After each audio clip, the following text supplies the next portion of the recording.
ये जो बार बार वार्ता फेल क्यों हो रही है? मैं कह रहा हूं वार्ता हो ही क्या रही है।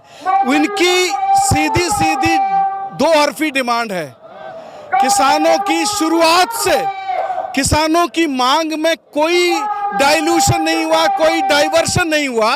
उनका सिंपल कहना है कि ये 3 कृषि कानून वापस लेने हैं। ये है हमारी एक मांग। और दूसरा उनका है कि ये जो एमएसपी को लीगल इसकी मान्यता हो, लीगल सैंक्टिटी होनी चाहिए, इसका लीगल प्रोविजन होना चाहिए, लीगलाइज्ड होनी चाहिए।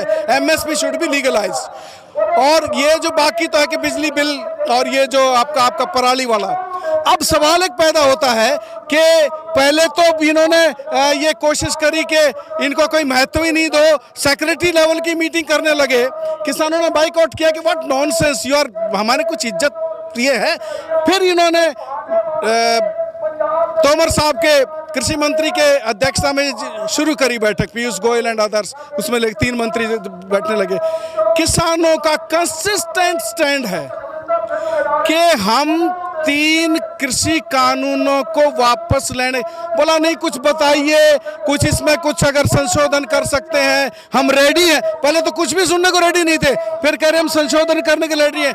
किसान कह रहा है, किसान को बोले क्या क्या दिक्कत है, किसान ने जब दिक्कतें बताई तो उन दिक्कतों को ये जब मीडिया, मैं कहूँगा गोदी मीडिया रादर, और सरकार, वो किसानों ने जो बताया कि इसको क्यों एक्सेप्ट नहीं करेंगे हम, वो बताए थे 5-6 पॉइंट उन्होंने, उनको अब ये कह रहे किसानों की ये मांग थी। ये नॉनसेंस, इससे बड़ी झूठ कोई हो नहीं सकता। किसानों ने कभी संशोधन की मांग नहीं की और ये सफल नहीं हो रही है वार्ता। सफल होगी कैसे? जब किसानों को 5 दिसंबर को जब उन्होंने अपने फिर वही ये दिखाने लगे स्लाइड्स और ये और वो, कैसे बढ़िया है, कैसे ये वो है, किसान बोले कि भैया क्यों हमारा का टाइम खोटी कर रहे हो? बोला कि नहीं आप बोला देखिए, वो उनको जो फाइल दी गई थी उसमें उन्होंने वो चुप करके बैठ गए, मौन व्रत पे बैठ गए और यस और नो कर दिया। बोला यस और नो, इससे बड़ा मैसेज क्या हो सकता है? आज भी यही है, यस और नो। हम तो यस भी किसान जो है यहाँ यस भी लेने के लिए तैयार है और नो भी लेने के लिए तैयार है। नो तो तुम कर ही रहे हो, हम जानते हैं कि जिस तरीके का अहंकारी ये सरकार है, जिस तरीके की, लेकिन इस सरकार को अभी किसानों के सामने झुकना पड़ेगा। ये मेरे से आज आप लिख लीजिए, kisan will have to concede the demands of the peasants, otherwise they are not going to budge. ये देखिए, एक बात सुनिए, किसान के लिए जमीन माँ होती है, वो उसको पालती पोसती है, और उस माँ पर कोई हमला आए, कॉरपोरेट के हवाले करोगे? तुमने सारा देश कॉरपोरेट के हवाले कर दिया, तुमने हवाई अड्डे हवाले कर दिए, तुमने बंदरगाह हवाले कर दी, तुमने तेल हवाले कर दिया, तुमने सारा कॉरपोरेट के हवाले, रेल हवाले कर दिया, तुम जो है वो माना सारे चीजों को कॉर्पोरेट के हवाले में, कितनी चीजें गिनाऊं, सारे एवरी पब्लिक सेक्टर में अब तुम्हारा, जब ये इकोनॉमी क्रैश कर रही है और जब देख रहे हो कि इकोनॉमी को अभी इन्वेस्टमेंट का सबसे बड़ा क्षेत्र क्या है, 30 लाख करोड़ का बिजनेस है, एग्रो बिजनेस। इसमें अडानी और अंबानी की गिद्ध दृष्टि है, उसने पहले से ही शुरू कर रखा है, जमीन बना रखी है। अरे आप ये सारे कॉर्पोरेट को बेचोगे, एक्सेप्ट नहीं करेंगे। लेकिन जो कृषि मंत्री जो हैं वो ये कह रहे हैं कि 5 बिंदुओं पे जो है वो वार्तालाप के लिए तैयार, संशोधित करने के लिए भी तैयार है। वो कह रहे हैं कि इस तरीके से किया जाएगा, आप वहाँ भी जा सकते हैं, अदालत भी जा सकते हैं, इस तरीके से। तो क्या इससे बातचीत नहीं करने वाले हैं? नहीं, मेरा कहने का तात्पर्य ये है कि आप संशोधन करने को तैयार हो। क्यों?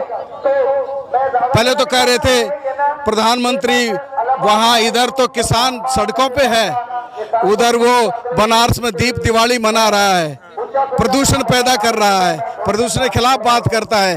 कितने लाख दिए, एक दिए में कितना 5 ग्राम भी अगर तेल हो तो क्या प्रदूषण पैदा हो रहा है, और ये बोल रहे हैं, और वहां जाके बोल रहा है कि भ्रमित हैं ये किसान, तो उनको समझ नहीं आ रहा है, ये तो गुमराह किए जा रहे हैं। भैया एक तू ही समझदार आया है, यहाँ हाई कोर्ट, सुप्रीम कोर्ट के वकील वो तमाम खड़े हैं कि ये ये कानून गैर कानूनी भी है, गैर संवैधानिक भी है, क्योंकि तुमने जो है वो स्टेट सब्जेक्ट है, कृषि जो है वो स्टेट सब्जेक्ट है, भूमि जो है वो स्टेट सब्जेक्ट है।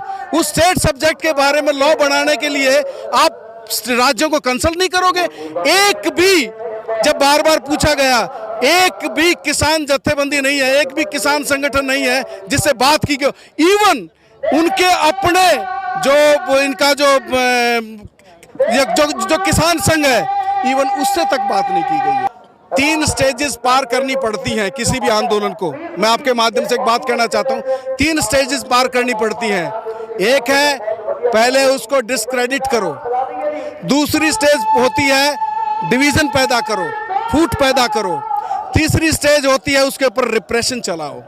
तो देखिए, ये अच्छे तरीके से जनता ने समझ लिया है कि ये ना खालिस्तान है, ना पाकिस्तान है, ना कुछ नहीं है यहाँ, कुछ अवेलेबल नहीं है। यो नैरेटिव बनाते रहो, नैरेटिव बन नहीं रहा है, सबको तो पीछे हटना पड़ रहा है ना, एक के बाद एक। अब तो ये बोलना पड़ रहा है, पहले जिस तरीके से हमलावर थे डिस्क्रेडिट करने के लिए, अब तो बोले वो हमारे अन्नदाता है। अरे वो तुम्हारा क्या है, वो जो उनके प्रवक्ता संबित पात्रा, वो मैंने कहा भूत के मुंह में राम नाम। मैंने कहा संबित पात्रा कह रहा है ये हमारे अन्नदाता हैं, ये हमारे भगवान है। अरे बाप रे बाप, तो वो जो करना पड़ रहा है। और दूसरी जो बात, ये डिस्क्रेडिट करने की कोशिश इनकी फेल हो चुकी है। दूसरी जो बात, डिवीजन पैदा करना, ये सिर्फ पंजाब का आंदोलन है। हरियाणा ने तोड़े हैं बैरियर्स। आज जो सिंघू बॉर्डर पर बैठे हैं हमारे भाई पंजाब से आए हुए, उनको हम बड़ा भाई कह रहे हैं और उनके लिए तमाम तरह के लॉजिस्टिक्स जुटा रहे हैं, तमाम तरह का समर्थन जुटा रहे हैं। घर खोल दिए हैं लोगों ने। ये इसको तुम डिवाइड कर सकते हो? और 8 तारीख के भारत बंद ने सिद्ध कर दिया ये पैन इंडिया मूवमेंट है।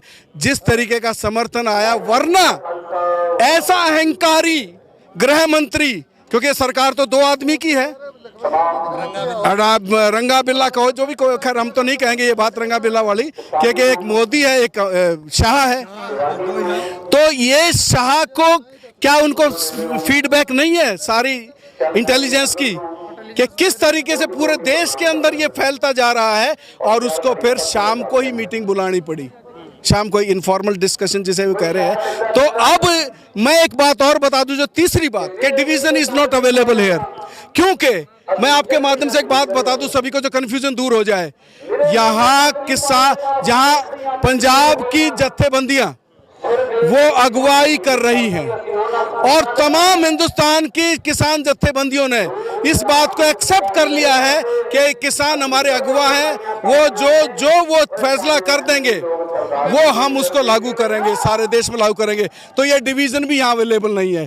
तीसरी बात मैं बता दूं, रिप्रेशन बहुत भारी पड़ेगा, रिप्रेशन बहुत भारी पड़ेगा, क्योंकि जो आदमी मरने के लिए आया हो, सर हथेली पर रखे हुए हो, ये गुरु गोविंद सिंह के चेले हैं। ये इनको समझ लो, ये सर हथेली पर रख के आए हैं। तुम जो मरने से नहीं डरता, उसको तुम जीत नहीं सकते, उसको तुम हरा नहीं सकते हो। वो तुम्हें यहाँ रिप्रेशन तुम्हारे को उल्टा पड़ेगा। रिप्रेशन करोगे, मुंह की खाओगे, खतरनाक आग से खेल रहे हो, मत खेलो, जितनी जल्दी हो जाए। हे मेरे प्रभुओं, हे 2 प्रभु देश के, जो अरे तुम राजा बन बैठे हो, क्या नैरेटिव बोल रहे हैं? अरे कुछ शर्म तो आनी चाहिए।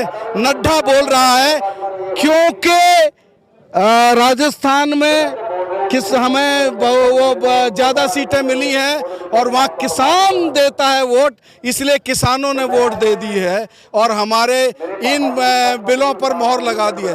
अरे शर्म करो, हम जानते हैं वोट तुम कैसे लेते हो। सर एक सवाल है कि पीएम मोदी जी ये कह रहे हैं कि ये जो बिल लाया गया है वो गंगा मैया की भली भांति स्वच्छ है। जब इतना ही बिल स्वच्छ है तो फिर इसमें चेंजेस क्यों कर? अरे भाई बड़ा अच्छा सवाल कर दिया तुमने यार। मैं एक बात पूछता हूँ आपसे, 5 जून को तुम अध्यादेश लाए थे, वो तुम्हारा छल था या गंगा जल था? Please tell it. दूसरा, जब तुमने लोकसभा में पास करा लिया धक्के से, ठीक है तुम्हारा वहां बहुमत है, उस समय 20 सितंबर को 20 सितंबर या 19 जो भी हो, 20 सितंबर को जब तुमने राज्यसभा में ये बिल लाए, उस समय तुम्हारी बहुमत नहीं था, उस समय तुम अल्पमत में थे। विपक्षी लोग चिल्लाते रहे कि इसको आप जो है मतलब डिवीजन करवाइए। आपने धक्के से वाइस वोट पर चेयरमैन का मतलब ये लेके और तुमने उसको पास कर। मैं पूछता हूं, ये छल था या गंगा जल था? ये बताइए इतनी जल्दी क्यों? और उसी रात तुम प्रेसिडेंट से साइन करवा लेते हो और ये सोचते हो मार पीछे तो पुकार होती रहेगी, अब तो बिल बन गए, अब तो बिल बन गए। अरे भैया, बिल बन गए तो बिल वापस भी होते हैं। मैं उसी दिन एक, आप तो होंगे शायद वहाँ जंतर मंतर पर मेरी मीटिंग थी, बोले कि नहीं वो राज्यसभा में हमारा बहुमत। मैंने कहा वो अभी राष्ट्रपति के साइन नहीं हुए हैं, उसको आप बुला लो, अब दोबारा उसके ऊपर वोटिंग करवा लो। लेकिन ये छल, झूठ, ये इस सरकार के नैरेटिव्स हैं। ये एकदम जुमलेबाज सरकार है, ये झूठी सरकार है। तुमने देश के साथ छल किया, नोटबंदी करके बोले मुझे 50 दिन दे दीजिए भाइयों, जिस चौराहे पे कहोगे उस चौराहे पे मुझे खड़ा करके जो सजा दोगे ले लूंगा। अरे देश का इकोनॉमी का भट्ठा बैठा दिया तूने कहा कि नई आजादी आ रही है, रात को, आधी रात को तूने जो है ये जीएसटी ले आया, सारे इसको खत्म कर दिया, रोजगार को, सारे रोजगार को कहां पहुंचा दिया जीएसटी। और तुमने जिस तरीके से मतलब जुमलेबाजी करके सरकार में आए थे, बहुत हुआ नारी पर वार, अब की बार मोदी सरकार, बहुत हुई महंगाई की मार। अरे पेट्रोल की हालत क्या हो रही है, 66% तुम जो है वो इसके ऊपर टैक्स लगाते हो। ये क्या कर रहे हो? देश की इकोनॉमी को कहां ले जा रहे हो? कॉरपोरेट तुम्हें नहीं बचाने के लिए आएगा, वो खा जाएगा देश को। हम एक बात आपको कह के इसको करेंगे कि एक ईस्ट इंडिया कंपनी आई थी, आज ये 2 कंपनी आ गई हैं, ये 2 देश को खा रही हैं, देश को खा जाएंगी। ये देश को गुलाम बना रहे हैं और ये गुलामी जनता को मंजूर नहीं है। और ये जो ऐलान किया है ना, आप जो है 14 तारीख से जो इनके बीजेपी के एमपी एमएलए का घेराव शुरू करना है, जो हर जिले पर अधिकारियों के सामने प्रदर्शन होने हैं, आप देखना पूरा देश इसमें किस तरीके से शामिल होता है। जाग जाओ, हम तुम्हें जगाने के लिए आए हैं, नहीं तो अच्छा नहीं होगा तुम्हारे लिए। चुनाव में तुम्हारा जो अहंकार, हम जीत रहे हैं, अगर जमानतें जब्त नहीं हो जाए तो मुझे बता देना।